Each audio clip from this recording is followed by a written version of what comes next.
Let us talk about the living cell, which is the smallest unit of life. This means that there can be a living being made out of a single cell, but also larger living beings made out of a very large number of cells, millions or billions of them. A cell is too small to be seen with the naked eye, but here we are seeing it under a microscope. In this picture, the internal structures have been shown in artificial color, and we can see there are many small formations which are called organelles, each having a different function, and we will be talking about their functions, and we'll see how a cell functions. Here we are seeing an amoeba, which is a small living organism made out of a single cell, seen under a microscope, and it moves freely and lives in water. Here in water, we are seeing many other single-celled living beings.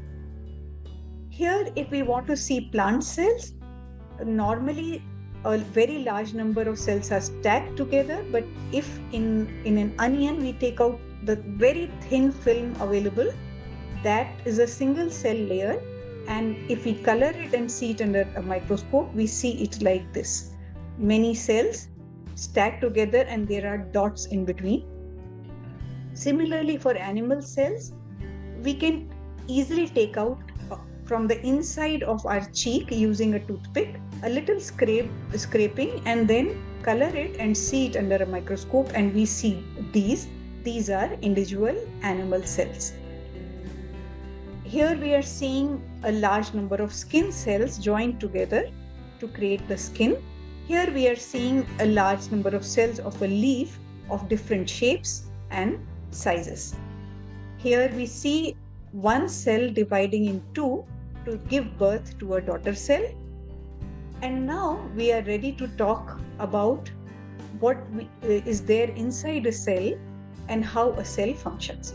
To begin with, imagine this as a plant cell which takes some things from outside and gives out something. So some material that it takes from outside, some matter, we are calling as matter 1, which has water, carbon dioxide, and minerals. Then there is energy taken in the form of sunlight, and also the cell takes a lot of information. How much heat, temperature is there, whether water is available, sunlight is available, or whether enemies are there. So it senses many things, it takes in information. What it gives out is waste materials as matter 2 and waste energy as energy 2. Inside the cell, there is a command center called nucleus, which gives the cell instructions as to what to do. So this is the most basic input-output diagram of a cell. Now let's move ahead to see various parts. So the boundary of a cell is a cell membrane, a thin membrane, which divides it from its surroundings, separates it from its surroundings. And this membrane is not fully closed so that nothing is let in inside. It is also not like a sieve that it will only allow small particles. Instead, it is selectively permeable, which means it allows some particles inside which it wants and restricts others. Then the inside of the cell, there is a gel-like substance. We see gels and toothpaste, etc. So this substance is like a gel, which actually holds the cell in shape, and there are organelles floating inside. This gel is called cytoplasm. Also in plant cells, we see a large bag, which is called a vacuole. It is storage space inside which water and minerals and sometimes wastes are also stored. This vacuole filled with water keeps a plant cell tight, taut. And if there's less water, the plant cells and plants therefore wilt. The plant cell also has a thick cell wall which gives it shape, and this cell wall allows materials to go freely inside and outside. Now we will talk about 6 important organelles. which we will call as factories from 1 to 6 to see major functions. So the first factory is very important. It takes water and carbon dioxide and sunlight from outside and converts all this into glucose, which is C6H12O6, and a lot of oxygen is given out as extra in this process. This is the process of photosynthesis, which takes solar energy, combines carbon dioxide and water to give glucose and oxygen. And glucose we recognize as something, a white powder sold in packets in the market or in solution given to patients in hospitals, but it is actually a molecule which is hexagonal, made out of C or carbon atoms, H or hydrogen atoms, and O or oxygen atoms. So all these three create the molecule. And glucose is so important that it contributes to all other functions of the cell. So once the factory 1 generates glucose, the factory 2 takes in some glucose and oxygen and converts them back to water and carbon dioxide in a process reverse, a chemical reaction reverse of factory 1. And the energy which is given out now is stored in smaller molecules called ATP. So from a bigger molecule glucose, energy is now stored in smaller molecules as ATP, so that the cell can use these smaller units of energy for its different processes. And this is the reaction which is used in factory 2, which is called the respiration reaction. Glucose combining with oxygen to give carbon dioxide, water, and energy, which is stored in ATP. Now we see factory 3. Factory 3 takes in some glucose generated from factory 1 and converts it to fats. We will see what fats are.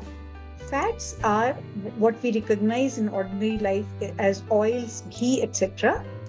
But chemically, they are 3 carbon chains joined to each other, and these carbon chains also have hydrogen and oxygen. And since fats are also made out of C, H, and O, glucose can be converted into fats, which is what the factory 3 does. So it generates fats for the use of the plant.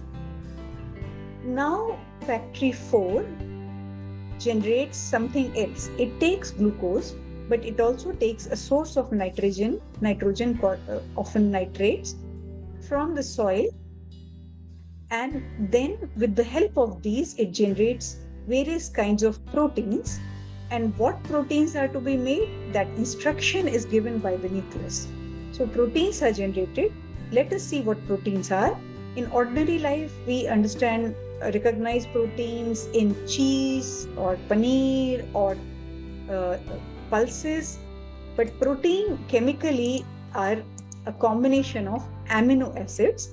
Amino acid is a molecule made out of carbon, hydrogen, oxygen, and also nitrogen. There are 20 amino acids.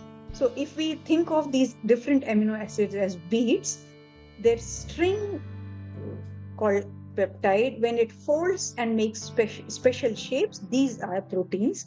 And depending on what amino acids have been joined together, there are many kinds of proteins, which is what the job of the factory 4 is. So factory 4 produces proteins out of glucose and some nitrogen source, because amino acids must have nitrogen.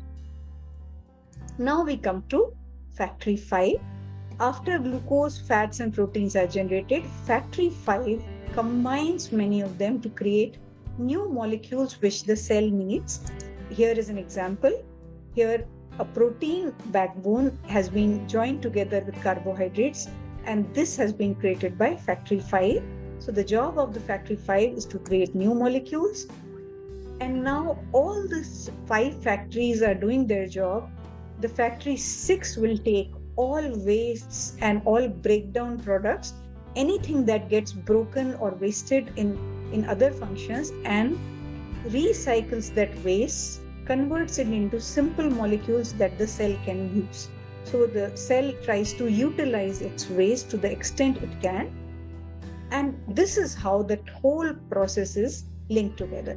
The cell has taken water, carbon dioxide, sunlight together to convert it into glucose.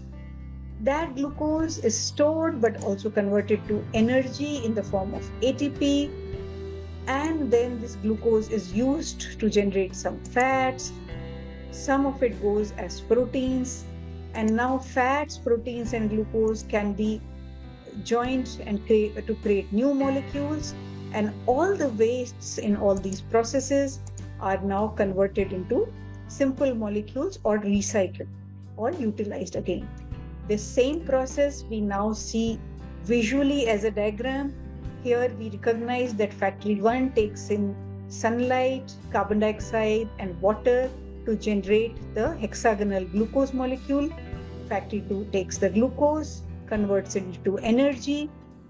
Factory 3 takes glucose and some energy and generates fats shown with yellow.